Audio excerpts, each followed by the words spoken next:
Em qualquer projeto de desenvolvimento de software, a escolha da metodologia utilizada no processo de desenvolvimento está relacionada a diversos fatores, como, por exemplo, as metas e objetivos do projeto, a experiência da equipe, características do cliente, etc. Alguns desses processos podem ser mais leves e rápidos, logo possuindo um foco maior no time to market e tentando minimizar os esforços em artefatos que não retornem tanto valor para o cliente. Já outros projetos podem exigir um processo com alto nível de controle e segurança. Logo, a questão da velocidade é pouco importante e o aspecto fundamental é o atendimento a determinados padrões de qualidade, como ocorre com sistemas médicos, sistemas de tempo real, sistemas críticos, etc. Logo, cada projeto deve encontrar qual o processo ideal para suportar suas necessidades e que o mesmo seja evoluído e aprimorado durante o desenvolvimento do sistema. Cada um dos processos utilizados no desenvolvimento de software especifica suas etapas e atividades, além de orientações sobre como os mesmos devem ser executados. A escolha do processo de desenvolvimento terá impacto direto nos testes. Logo, do ponto de vista de testes, é primordial que façamos uma análise atenta de como cada uma das atividades de teste prevista podem se encaixar no ciclo de desenvolvimento, de modo que as tarefas de teste se adequem ao ritmo de desenvolvimento. Então, precisamos estar atentos para que o processo de testes esteja alinhado com o desenvolvimento, de modo que possamos maximizar o seu retorno e atingir os objetivos da equipe e do cliente. Em qualquer processo, teremos parte dos testes focada em atividades de verificação e outra parte focada em atividades de validação. E ao estruturarmos corretamente nosso processo, podemos, por exemplo, focar em testes mais rápidos e eficientes, se o time to market for essencial, ou se houver um processo de desenvolvimento completamente documentado e rigoroso, os testes devem ser ajustados de modo a seguir o mesmo caminho. Então, partindo para a distinção entre as definições de verificação e validação, nós temos que a verificação determina se o sistema está de acordo com o especificado, ou seja, os entregáveis foram construídos de acordo com a especificação. Independente da forma em que essa especificação se apresenta, os testes devem ser capazes de responder a esse questionamento. Em seguida, podemos definir a validação como a forma de determinar se o sistema está de acordo com as necessidades e expectativas do usuário. Ou seja, os entregáveis estão de acordo com o objetivo, fornecem uma solução para o problema apontado pelo cliente.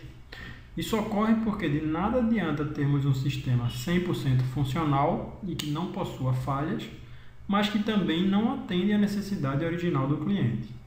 Não produz valor ao seu negócio e não soluciona ou mesmo minimiza os seus problemas. Então, vamos começar nossa análise geral dos processos pelo processo cascata. Trata-se de um modelo tradicional na engenharia de software, onde as atividades são descritas de maneira sequencial.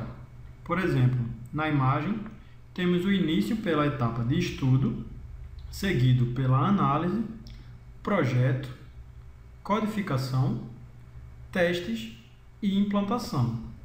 A definição do próprio não obrigava que as etapas fossem executadas sequencialmente. Porém, tradicionalmente se trabalhou esse processo de modo que as atividades acabavam sendo executadas dessa forma, o que consequentemente gerava alguns problemas relacionados à etapa de testes. Que problemas podemos observar através da própria imagem? Nós vemos que a etapa de testes ficou restrita apenas ao final do processo, o que limitava sua atuação, tornando impossível, por exemplo, receber feedback e agir a tempo, aumentando também a quantidade de sistemas que não atendiam à necessidade de seus clientes. Somado a isso, temos o fato de que, atuando apenas no fim, acabamos encontrando os defeitos muito tarde, o que representa um custo elevado e inviabiliza determinadas ações corretivas e preventivas. Em seguida, temos o chamado modelo V, que surgiu tentando resolver alguns dos problemas do modelo cascata. O mesmo indica que os testes devem começar o mais cedo possível e enfatiza que testes não se restringe à execução, onde diversas atividades precisam ser realizadas antes do fim da codificação. No modelo V, os testes de validação podem ocorrer durante os estágios iniciais, revisando os requisitos de usuário e no final do ciclo de vida durante os testes de aceitação. Então, a partir do modelo V, passamos a ter ênfase maior no processo antecipado de testes, promovendo diversos benefícios, como por exemplo o projeto de testes que encontra falhas, ou seja, detectamos erros ainda na etapa de especificação e projeto. Ao mesmo tempo, esses defeitos encontrados nas fases iniciais apresentam um menor custo. E mais importante ainda é a possibilidade de detectarmos falhas importantes ainda no início do projeto, o que pode tornar simples mudanças de arquitetura, tecnologia, etc. Possibilita também uma atuação preventiva, tomando ações para evitar que as falhas ocorram, e mesmo uma mudança de requisitos para assegurar um alinhamento correto com as expectativas dos clientes. Logo, através de uma estruturação que permita testes antecipados, podemos contribuir para a construção da qualidade e também minimizar a multiplicação de falhas dentro do projeto. Uma outra opção é o chamado ciclo de vida iterativo e incremental, onde, como podemos ver na figura, temos pequenos ciclos que ocorrem repetidamente. E em cada um desses ciclos atuamos nas diferentes frentes de trabalho, como modelagem de negócios, requisitos, análise e design, implementação, teste e implantação. À medida que as iterações se sucedem, a carga de trabalho em cada uma dessas etapas, dessas tarefas, ela muda. De início, nós temos um esforço maior na especificação, modelagem e análise, e à medida que avançamos nas iterações, o esforço ele aumenta nas atividades de codificação, teste, implantação, passando a ocupar maior parte da iteração. Essa estrutura nos oferece alguns benefícios, como por exemplo, o fato que ao término de cada iteração já posso ter algo palpável para compartilhar com o cliente e desse modo obter um feedback antecipado e que nos permite estar cada vez mais alinhados com suas reais necessidades, além de oferecer a oportunidade para que as mudanças ocorram de uma maneira mais suave.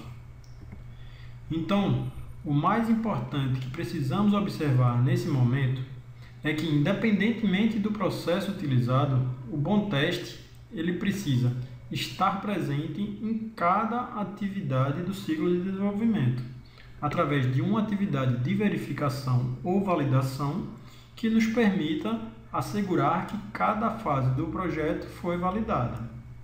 E cada nível de teste deve possuir seus objetivos específicos definidos claramente, especificando que tipo de ação devemos tomar para nos aproximarmos dessas metas. É fundamental termos sempre em mente que os testes não podem se restringir apenas à execução. Para cada nível, devemos ter as atividades de análise e projeto necessárias para direcionar corretamente o esforço de testes, tentando sempre maximizar o seu retorno. Além disso, os testes devem estar envolvidos na revisão da documentação o mais cedo possível, mesmo que trabalhando em versões ainda rascunho, mas já buscando antecipar e prevenir os defeitos na especificação.